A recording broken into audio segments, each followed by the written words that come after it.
The best way to save on taxes in retirement may be choosing to live in the right state. Hello, and welcome to this week's Fastest 4 Minutes in Finance. I'm Scott Inman. An interesting article caught my eye this week. The headline, "In New York City, a $100,000 salary feels like $36,000. Now, we know that states like New York, Illinois, and California have higher tax rates than many southern states, but I'd never seen it laid out like that.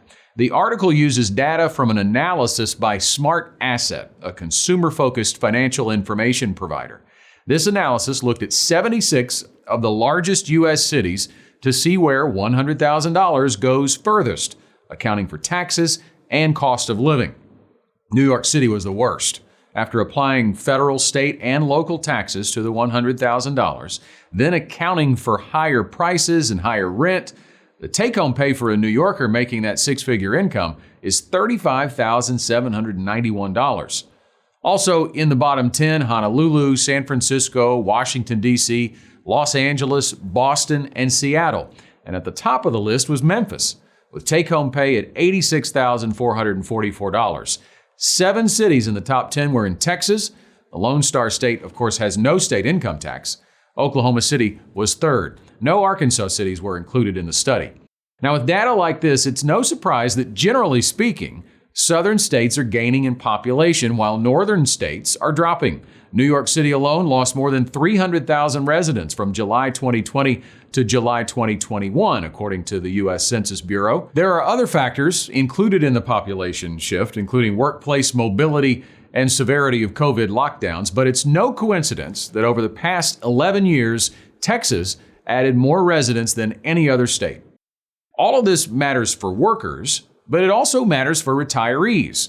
The vast majority of a retiree's assets is in 401ks, IRAs, or other tax-deferred accounts. When they begin taking distributions from these accounts, they'll be considered income and taxed at ordinary income tax rates. So obviously, moving to or already living in a state where taxes are lower would allow you to have more spendable income in retirement.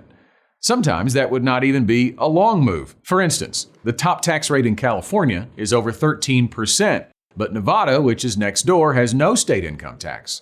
Vermont has a top tax rate of 8.75%, but next door in New Hampshire, retirement income is not taxed, only dividends and interest. Of course, that doesn't get around the higher cost of living in those states. There are also many other factors a near-term retiree must consider before making a move. Obviously, where their family members live is a big one. We often have roots down in our community, our churches, and saving on taxes is certainly less important. There are other ways the decisions about your home can affect your retirement income, though. Have a plan to pay off your mortgage by the time you retire, which will give you more spendable income. But don't make a plan to wipe out a big mortgage when you retire unless you have cash or tax-free investments to get it done.